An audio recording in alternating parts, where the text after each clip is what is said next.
And we're live, streaming from Founders Park in historic Ocean Grove. We are Music Matters with Jason Tramm. Thank you so much for joining us for a unique podcast community where we explore the triumphs and challenges of the performing arts world as seen through the eyes of distinguished colleagues.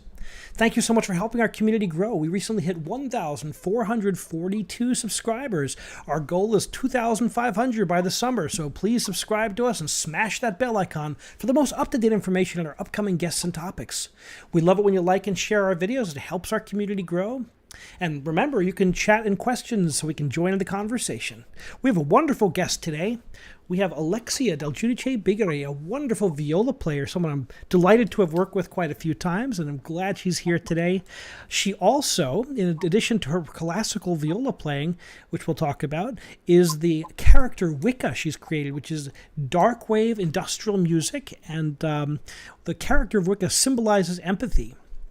And she is the face behind the character and is a classically trained violist, completing her bachelor's degree in music from the Juilliard School and her master's of music from Northwestern University. She decided to venture into the world of dark wave and electronic music and does that concurrently with her classical music. So a wonderful artist and a great person. Welcome, Alexia. Hi, nice to be here. How are things in New York today?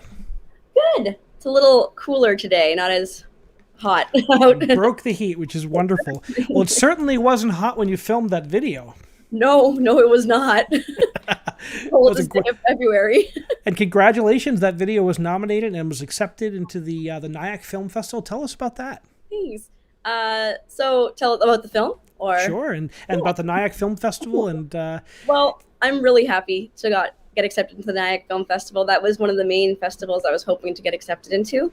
So we're going to be, my movie's going to be screened there in the short feature division. This movie process was really exciting for me. I've never made a movie before. So in February, we decided to film, it's like a visual album of all of my songs, but creating a story along with it. So how does a Juilliard-trained violist go into dark wave / industrial and get into this kind of new kind of mode of expression? Well, since I was little, I liked listening to a lot of dark wave music and like classic rock. My aunt Gayla introduced me to like that kind of music.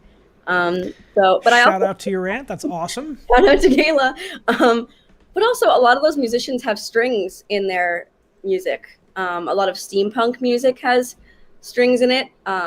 There's an artist named Emily Autumn, and she's actually a Baroque classical trained violinist, but also does like industrial music.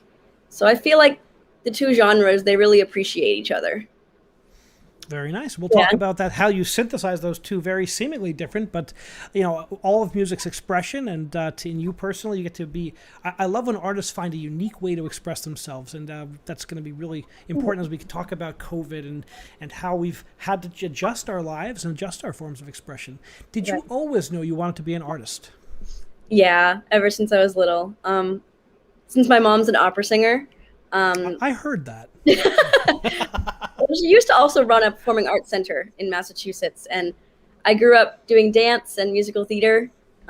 So I've always been part of the arts. But in the blood. Yeah, but I think viola was I came into that. That was my choice, which was really nice. So what grabbed you about the viola? So your string player, what grabbed you at the sound of that instrument particularly? So I started on violin for a year. I was really bad at it. I didn't like it. But my teacher was a violist. So she asked me if I wanted to try her viola. And I really connected with the sound. It was a much deeper sound, like a mezzo soprano. And I guess that sound grabbed me more. So I made the Just the switch. richness of tone, and Mhm. it just fit the personality. Yeah, I guess so. Yeah. I didn't have I think to be a violinist you have to have more of a like big personality, like a soprano. And I think I've known a few of those. Yeah. yes, I think viola suited my personality a little better. Well, you speak so beautifully through the viola, and whether it's a concerto movement or whether it's in a symphony orchestra, you just so naturally kind of just feel that music and are part of the texture. I love the inner voices. I think that's just such a special place to be when you're making music Yeah, and to feel those inner voices and hear those inner lines. agreed. So tell us what it's like being a young string player and the discipline required, because boy, string players, that is a difficult path and it requires so much training and practice. And take us through the backstory. Well, I guess I wasn't as popular in high school because I was practicing viola a lot, which was worth it in the long run. I think the most time that you spend on it is in your younger years because those are the years that it really ingrains in your mind. So I would be practicing 4 or 5 hours a day in high school, preparing for my college auditions. I had to like get permission from my mother like 5 business days before having like a friend over in case I had to practice. Requires a lot of discipline. And in school too, being an undergrad, I didn't have my like parent to push me, so that was self-discipline that you really had to learn because if you weren't prepared for master classes or your lessons, you'd feel really bad about the choice that you made.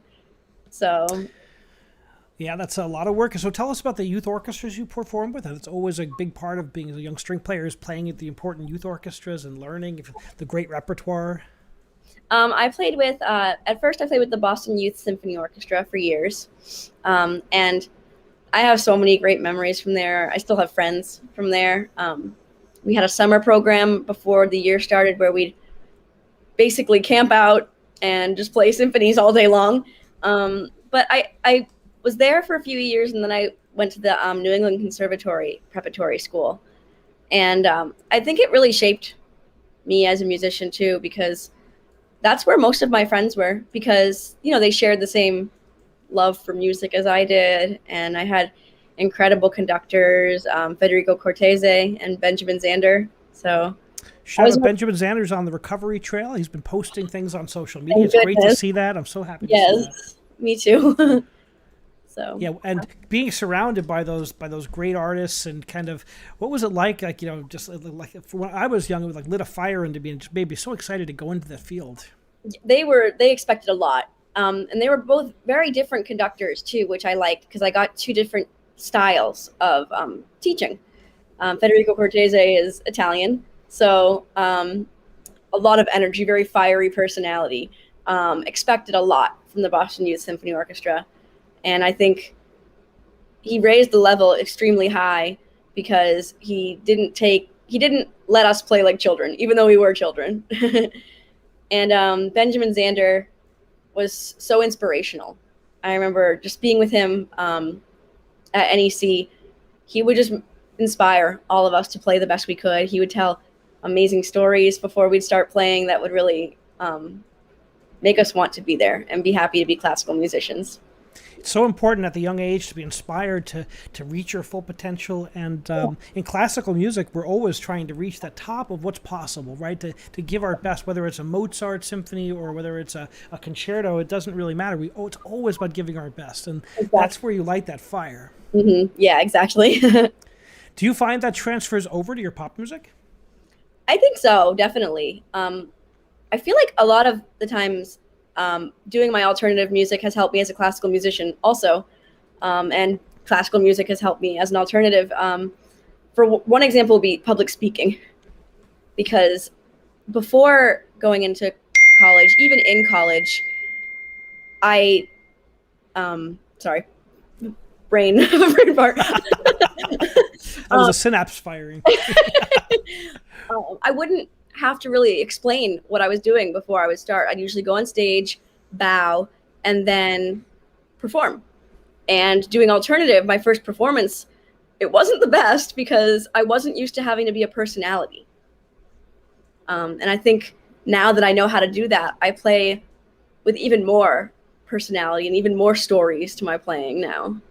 It's funny, yeah. The same thing, classical music. We know what's happening. We kind of know what recital, what we're to expect, or a symphony concert. But with an indie artist like yourself, or an artist who's doing different type of music, you're doing something fresh and new. Exactly. So we don't have expectations, and nobody's good at anything when you first get out there for the first. It takes time, right? It takes a lot of time. Yeah, I felt like a deer in the headlights. I'm like, welcome. So did you always know you wanted to explore pop music as well? I didn't know that I wanted to do that, really. I mean, I've always listened to that kind of music when I was young. Every little kid did. I've always wanted to be in a band in high school. I used to do that kind of stuff, but I never played a rock instrument. So I was like, I can't do it. Like, it's just not going to happen. But I think once I graduated Northwestern, I was like, viola can be a rock instrument. Like, I'll make it happen. In the right hands, right? In the right hands. Yeah. In the wrong hands, it could be deadly. Exactly. Yeah, I'm the same way. I played in rock bands in high school, and I've always kind of liked that. Now I get to live my dreams by interviewing rock people, and I have so much fun going back and forth. Opera, rock, classical, indie pop. It's just so interesting because I find artists have such interesting stories. Right. Like yourself. Now, what was it like attending the prestigious Juilliard School of Music, and what are some of the lessons you learned there? And I have to say, I attended your senior recital, and I was just blown out of the water with your musicality and your artistry, and you have such fire in your playing. So tell us about your Juilliard years. I was shocked I got in when I was a senior in high school, but I think everybody is when they get in. It was a wonderful experience for me. When I first started, the greeting was amazing in orientation. A bunch of the orientation leaders like pulled me out of the car and they were like, welcome to Juilliard. And it was not what I expected. I had imagined it would be a lot scarier because of the name. And while it was very stressful, like as I went along, a lot of pressure with playing and having to be your best, I made some of my greatest friendships there. The teachers I had there were extremely supportive. And I think that it was called the Oct Viola Studio that I was in. And it was like a family. We'd have studio class every week. We'd all really support each other when we were playing. Everyone wanted each other to play well, which I don't know about the other studios, but I know that for the viola studio, I really appreciated that. Then you were in the right place. That's wonderful. Exactly. It's that crucible, and you see movies like Whiplash and places where that can be so damaging. And I always like when I hear people. I'm a teacher. I always like to hear that positive experience, and that, I think that's great that you had that. Yeah, exactly. There's nothing like that Juilliard Orchestra, and there's nothing like that training being the center of the world in New York City. Right. Did you get to hear like lots of incredible every day? It was like, so tell us. You're ready to, you get your senior recital. What was it like showing what you've done over those 4 years? Very nerve-wracking, but I think because I really wanted to impress everyone, but also myself. I wanted to really be proud of myself that I had done all that work to be able to present something so special. But I was really proud of my senior recital. I think I played some of my favorite music to play. And one of my best friends, Jake Lando, did an arrangement. Jake's been on the show. Shout out to Jake. He did an arrangement of My Man's Gone Now, which we played together. And not only is that an incredibly beautiful piece, but it was just so meaningful to play that, especially since my mother's an opera singer. Being able to play an opera piece on viola at my senior recital at Juilliard, like usually you wouldn't expect to be able to play something fun like that. You know what? That's what I love about a recital. Is like I love it when someone does something that connects with them. Of course, you'll do your standard repertoire, your teacher chooses, but to do something that resonates with you personally, I think that's a real special part of any recital. Is to find that what makes you unique. Exactly. Yeah. So, and have a piece written by you, by a composer, is even more cool. That's really awesome. I'm lucky to have him around. So tell us about you were featured on From the Top on National Public Radio. What was that like? That must have been awesome being on this national stage. Yes, that was my senior year of high school. I auditioned actually at a summer program called Meadowmount, and they had From the Top come, and all of us had to shuffle in and audition. And I really wasn't expecting to get accepted, but they base it on your playing, but also you as a person, which was amazing. So I got accepted. I got the Jack Kent Cook Scholarship, which was a real honor. So I got to do some outreach as well.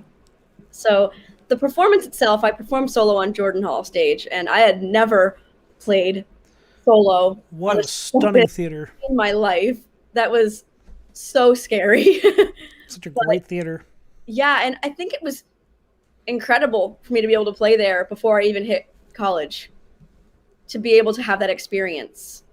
Now you've said twice. I know you. You're a very humble person, and you've said twice now. I didn't expect to get in. And what's it like to get that call and to challenge yourself? You obviously have a lot of confidence in your playing, but what's it like to get that call and to win that competition and get up there? Take us through the process. It's crazy, especially since Meadowmount, where I auditioned, has some of the highest level young players. So to get that call that you're accepted, it just feels incredible that like you made an impact on people that are just considered to be so important. And the classical music world is just so competitive. So I think I'm kind of happy that I don't expect much, because then when I do get something, I'm like really happy about it. Yeah, it's always an honor to be thought of in that way. Well, keep on succeeding. So you decided to do your master's degree in Chicago, I believe. Tell us about that next step of the training and the apprenticeship. And I know you study with a distinguished teacher out there. Yes, I studied with Helen Callis there. She's been my biggest inspiration, one of my biggest inspirations as a violist. So I was incredibly lucky to be able to study with her. Northwestern's a university, which was interesting because I had come from a conservatory. So it was definitely a different feel. It was a huge school. They had sports teams. When I got there for orientation, they're like, "Are you going to the football game tonight?" I'm like, "No, I'm not." But it was very interesting. I had a lot of intense, hard classes, university level classes. So balancing that with playing was definitely challenging. But I really liked having the difference. And I loved the studio class. It was a small studio of about 10, 15 students, because Helen Callis had actually just started teaching there the year that I started. So it was really nice being there while she was able to build the studio. What are some things you took away with working with such a distinguished teacher? What are some of the what are some things that you grew with in your time in Chicago? I think I definitely got a lot more confidence in my playing. I think I played really beautifully at Juilliard in my senior recital, but I think that when I went to Northwestern with her, I got this kind of, this confidence in my playing. I felt more in control by the end of those 2 years. When I was performing, the nerves weren't there as much because I was thinking more of it in a story sense, like the musical arc of it. So it wasn't really about like, I have to play perfectly. It was more about just really expressing the music. That's beautiful, and thank you for sharing that. Isn't that amazing? Like, I'm at 46, and I work with lots of musicians who are older than me and younger than me, which I love because I get so much energy from the young musicians I work with, and I love to talk to them because that's that continuum of music making. It's just such a special thing. We're all on different paths, and we can all learn from each other. I just love that part about playing and working with lots of different people. Yeah, me too. So you come back to New York now. You finish your master's degree. You're doing really well. You're playing a lot of different places. I've been in touch with you over the years, and then COVID hits. How does that take us through? I really feel for the artists who, like yourself, who've come back, finish your training, out there ready to jump in the job market. All of a sudden, everything stops. Take us through that time of our lives and tell us about the COVID chapter for you. So before COVID hit, I was teaching in Lincoln Center and playing with New York City Opera, and things were going really, really well. I was going to start maybe doing some orchestra auditions, and then COVID hit, and I lost everything. I lost my teaching position, all performances, and it just really hit me like, oh man, what am I going to do now? there's nothing really to do. I don't have any other talents besides music. We know that's not true. I didn't bring this But it does feel like that, doesn't it? It's like, boy, I have this, with 158 guests or 160 something guests, everyone processes this a different way. It's legitimate grief. I mean, I lost my debut in Vienna and Prague. We all lost so much. Right. And there's a grief attached to that. And even though we just have to survive and have a job, but processing the grief took so much time for me. About a month, I really couldn't do a lot. I didn't touch my viola for 2 months. I was just so sad. I figured, what's the point of practicing if there's nothing to practice for? So. Yeah, I mean, that's a legit, we all have that response. It's like, I gardened. I went outside and did yard work that hadn't been done in 5 years. And, right. And then the yard had sparkled. Then I'm like, I better find something creative to do. I watched that Tiger King show. We all did. We all watched Tiger King.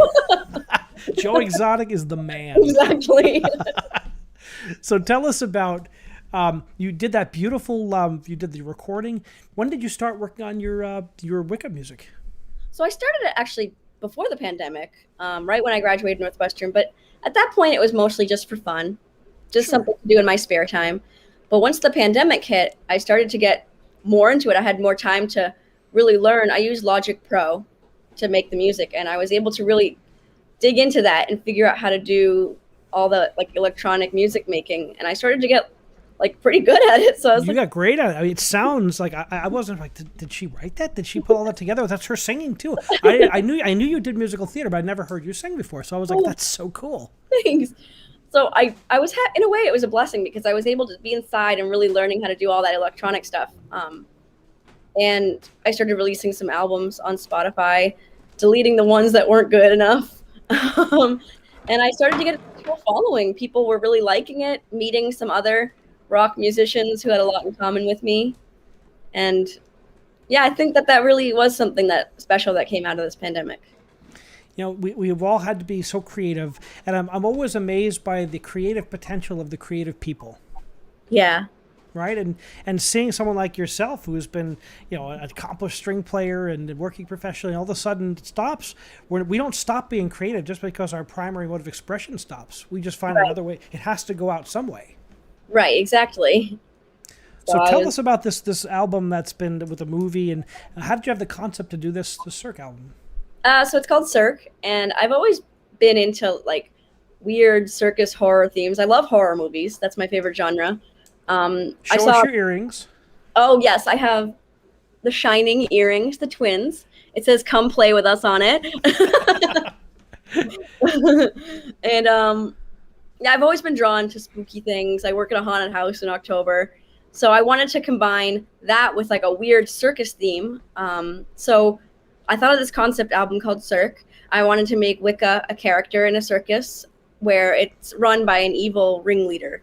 And all these circus performers are trapped and they have to find a way to escape.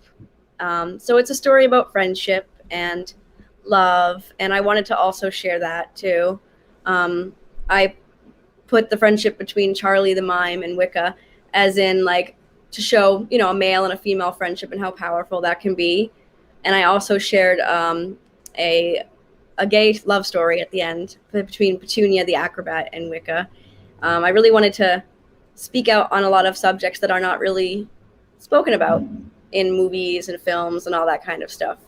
So I wanted to bring that to light. Well, it's certainly Pride Month, and we're certainly seeing a lot of celebration of people and pride and different ways of life and lifestyles. And it's, it's great to hear that we're seeing celebrated people, and we're hearing that diversity is so, that's one of the silver linings in the pandemic for me, is that we're having these conversations. I think it's so important and so healthy. Right, exactly. I think that is very important.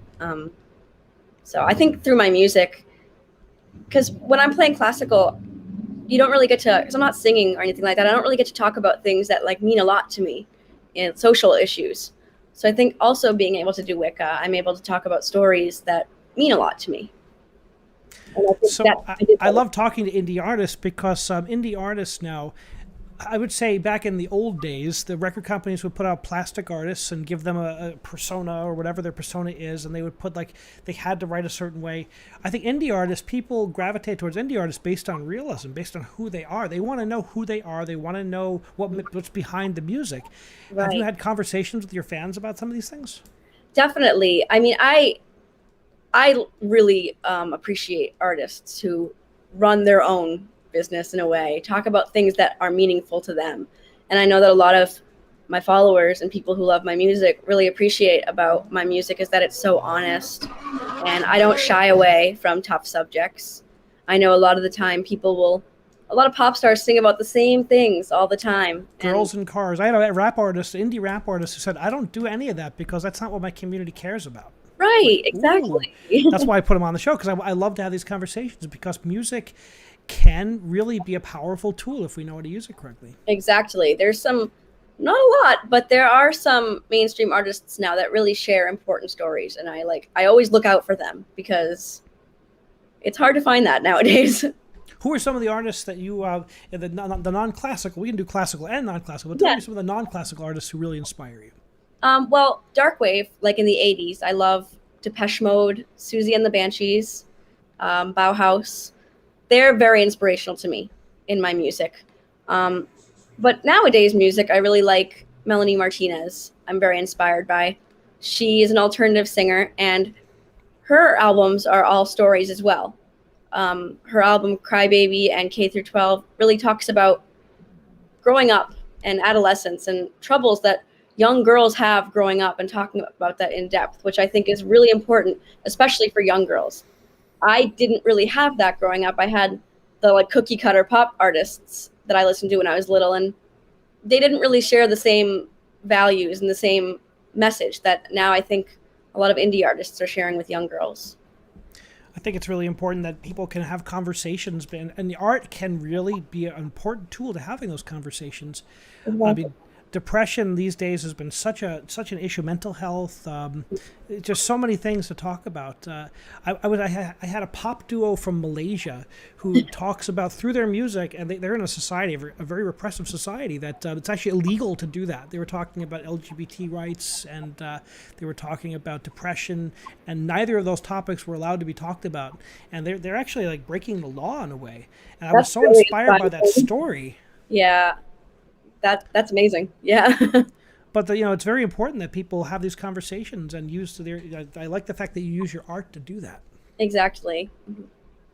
So, what was it like writing this album?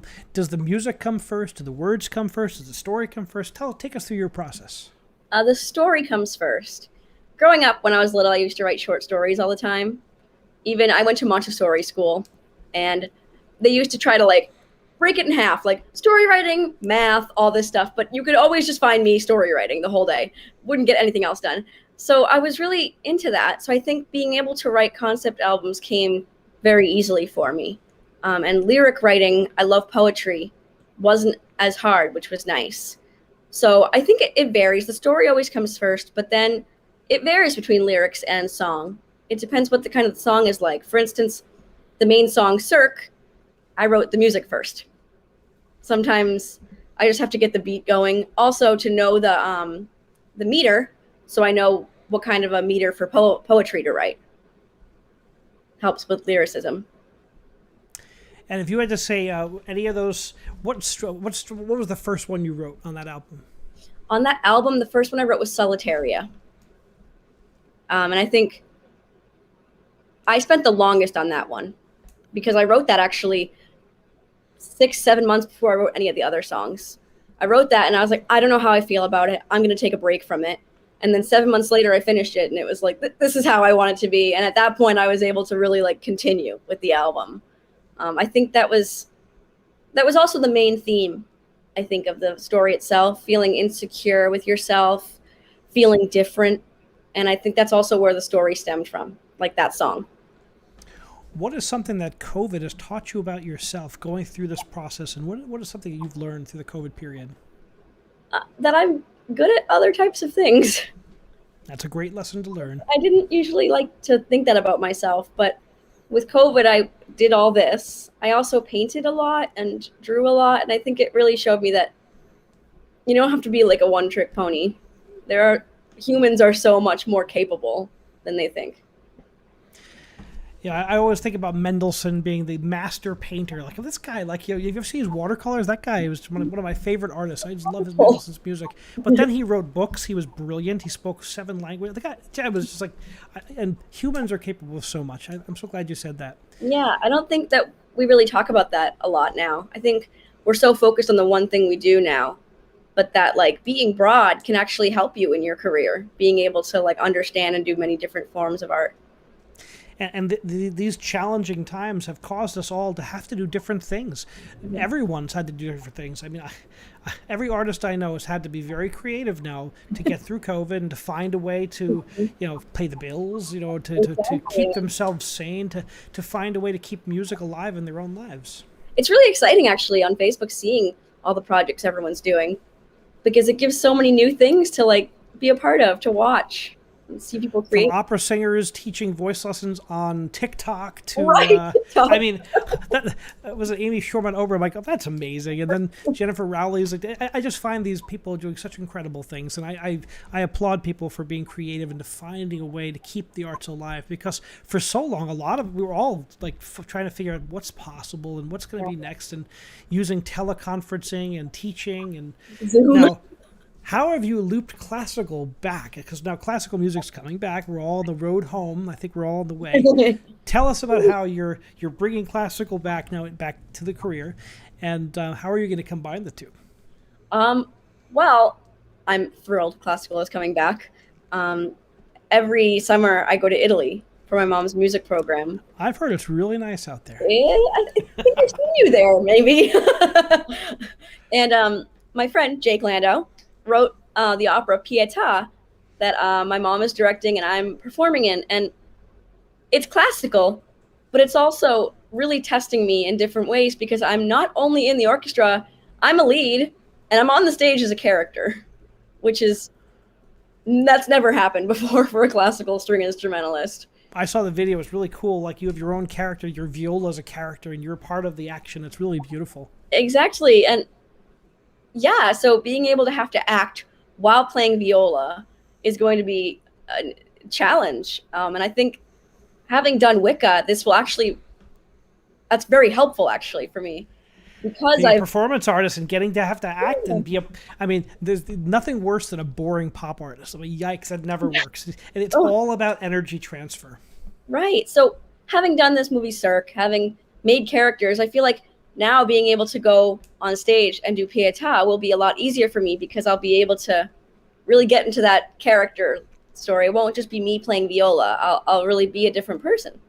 Now, you did a filmed version of that during the pandemic. I saw the video. Everyone was distanced and masked and all that. Mm-hmm. What's it going to be like doing this on the stage and premiering this opera in Italy in the Narnia Festival? What's it going to be like to take the stage and to make art happen in front of people again? It's going to be insane, especially since I think the recording we did, the video one we did, was amazing, but it was hard to get the story across, the theme, because we couldn't get near each other. So some of the storylines are so beautiful between Giorgio and Alma, and then Odele, my character, and Fia, the mezzo. And we're actually in love in the story, which was incredibly hard to convey over a video socially distanced, especially since on the stage, I'll be moving around, I'll be making facial expressions. My character is mute, so the only way that I can get a point across is through playing viola. So I think having that be fully staged is really going to bring the whole performance to life. I'll be able to really be in it. I think doing the recording, I obviously loved that, but I didn't feel like I could be completely in the character yet. How exciting to bring! I love the whole process of bringing works to life, and I can't wait to see. Now I hear it's it's in the works to bring this to the United States. I can't wait to see you do this in the U.S. and closer to home. But will it be filmed in Italy? Will it be recorded? I think so. I think they always film both nights, and so we can always get a recording of that too, which is good. And we're talking about the Narnia Festival in Italy, and it's a wonderful, wonderful place to be. And I can't wait to hear about this year. And I'm so glad it was able to happen. This is such a crazy year. All of us will things happen in the summer? Will they not? I mean, it's been such a seesaw ride for all of us emotionally. I'm so glad to hear it's happening. It's happening. I think we're all so ready to make music again. Oh, for sure. And how about the symphony jobs and the freelance positions? Are those starting to open up as well? You're finding that's going to happen? Yeah, last week I played at a cabaret place called Don't Tell Mama, Midtown, and I got to do some Weimar, like 20s, 30s music. I got to arrange my own viola parts for it, and that was really exciting. This was probably my first live gig since the pandemic. Oh, take us back. What was it like to get on that stage and to see people out there to communicate with humans and not be in front of a Zoom screen? It was sold out, which was incredible. It really gave me hope that like people want to see music. The energy on Zoom, it's like, of course people are watching you, but you can't feel their energy and you can't see like how excited their faces are to be there. It's really an experience. So I was really honored to be asked to do this performance. It's also music that I find really interesting. It's not just like strictly classical. So I was actually really happy to have my first gig be something that's not strictly classical, that actually like put me to work.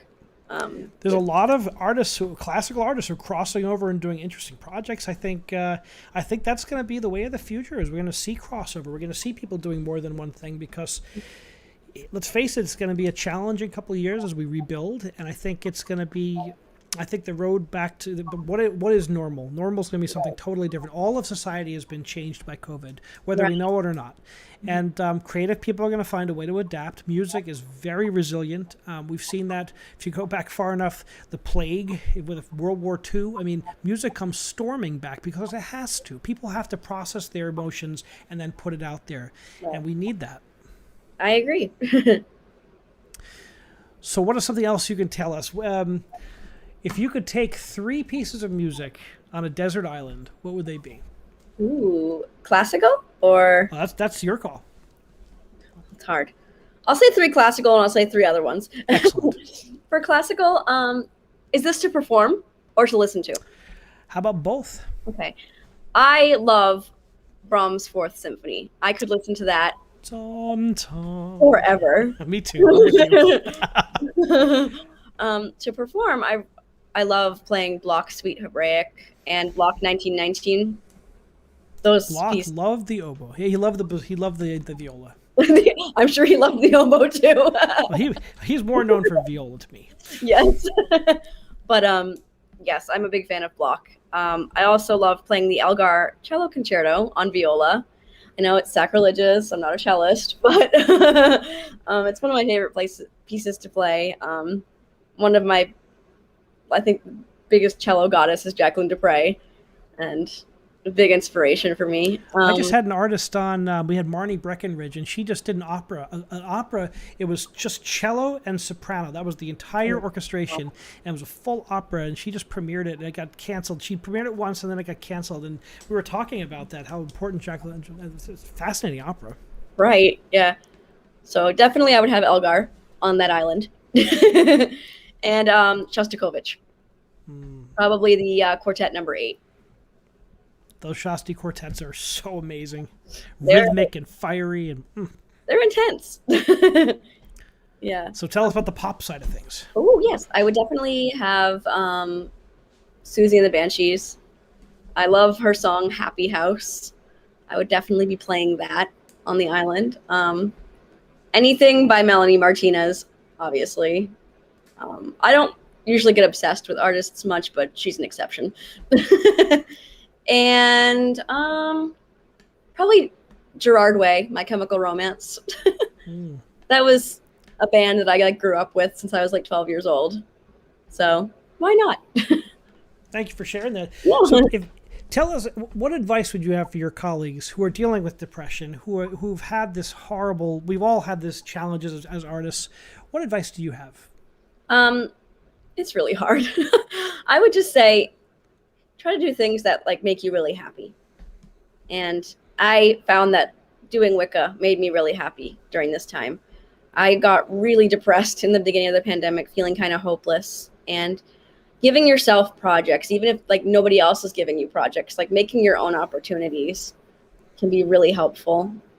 Reading your favorite stories, creating art really helped me. I think just getting your feelings out through art can really help. Obviously, it's not a cure-all, but it's definitely been making me feel better throughout these times. Well, we've certainly found that challenges and adversity are the catalyst for some of the greatest art that's ever been there. Look at Beethoven. I mean, I've studied Beethoven, all the 9 symphonies. I've been going through the string quartets around the 9 symphonies, and to me, it's just like, boy, if there was no adversity, there'd be no Beethoven, right? There's Shostakovich, same thing. I mean, there's that art have a way of harnessing that and putting it out in a productive way. Right. Shostakovich is a great example of that. All the things that he was like always being like threatened and chased, and those censors and the authorities, knock knock. They were always ready for that knock to happen. Mm-hmm. And I think that's really powerful that you can hear that in the music. And we can say the same for the pop world too. Take a look at Kurt Cobain, Nirvana, or any of the Seattle people, right? It's the weather's not great out there. They're always in the rain, but there's no sunshine. But same thing, the emotion through that music still resonates today. Well, even when I was young, going through like depression, My Chemical Romance, I feel like, has helped a lot of young teens. They talked about depression in extent, and I think that's kind of what music is for, to really talk about things that you're afraid to talk about. When you go beneath that plastic surface, right, that veneer, that facade, and you find that like there are universal human themes, and that's what makes classical music and opera to me so great, are the universal human themes, and finding those themes that resonate so deeply with all of us. And that's what I love about music. And it's not just like the glitz and the glamour; it's the actual like finding the themes in a Beethoven symphony. And what was he trying to say? That's what excites me to this day and just fires me up. I mean, yeah, people think that opera is like only for old people and boring, but like when you actually sit and you watch an opera, it's an intense story. A lot of them are very sad, very violent, but like cathartic, right? We get our catharsis. we get to pour our souls into those and kind of weep with them, and then we walk away saying, yeah, humanity, there's hope. Like I feel like you can really relate with all these human feelings in operas. I know we all struggle with what is essential worker. I'm a conductor. Nothing. I haven't conducted anything except a Zoom screen for a year. And last night I had my first rehearsal on Friday. I had 100 singers come there, and we were all in tears together because we were, our voices were a little bit scratchy. We had to drink a lot of water, and I lost my voice. I was just in tears. I was really a mess. Right. And then I had a rehearsal today and a performance today, and it was just reminded me why I do this. It's the people you get to touch, the lives you get to move. I think it's very exciting that we're going to start making those adjustments and getting in front of audiences again. And I think it's great that you found a double way to express yourself. Right. Yeah, I think, like I said, it will really help when I get on stage for classical too, with confidence. I find that everything makes the complete person. I never thought for a second that I would do what I'm doing now with the podcast. This was my way of coping because I missed my colleagues so much. I was kind of alone at home, and we said, how can we let's just talk to people. Let's just get people together and talk like we're doing now. Yeah. And I find I learn so much by talking to someone like you. Thanks. I love the name too, Music Matters, because it also goes back to like essential worker, for instance, because I hated that word. They were like, me too. Essential worker, so musicians mean nothing. How about try doing COVID without Netflix and Spotify and YouTube? Right. What if there was no music, no artist? Then who's essential? Exactly. Music matters. And art matters, and we all matter. And without those things, boy, it would have been a dark time, even darker. I would not have made it. You and me both. Well, I'm glad you did, and I'm glad you found to harness that energy and make beautiful music, and I hope it goes great at the Nyack Film Festival, and I hope it goes great in Europe, and I can't wait to work with you again and make music very soon. Me too. Any last words? How can people find out more about you? Not last words. How can people find out more about you, and where can they go to learn more about your work and to hear more about Wikka? So I'm on Spotify under Wikka, Wikka, and my YouTube, you can just type in Wikka Music, and it'll come up. I'm working now on a new album and a sequel film to Cirque. So the story's not done. When's that gonna? What do you think that's gonna drop? What's the kind of ETA? I'm hoping for like a July 30th around there for the album drop. I'm not filming the movie until August, so that probably won't come out until like late September. I like to space it out so people can, have time to listen to the album first and get to know it. But another long process. We filmed in the coldest month, and now we're going to film in the hottest month. So I'm really taking my actors on an emotional ride. Some very yin-yang there. I like that. Exactly. Well, thank you so much, Alexia, and continued success. Can't wait to make music with you soon, and keep your energy, keep putting your great energy out there, and keep making great art. Thank you. Thank you so much. Thank you for joining us on Music Matters. Please remember to subscribe to us on YouTube and smash that bell icon for the most up-to-date information on upcoming guests and topics. And check out our website to see our past 168 episodes at www.jasontram.net. Again, that's www.jasontram.net. You can also hear us on New York Radio on WMCA on 102.3 and 570 AM. That's on Saturdays from 11:30 to noon. And so join us there as well. Thank you so much, and remember, keep music alive.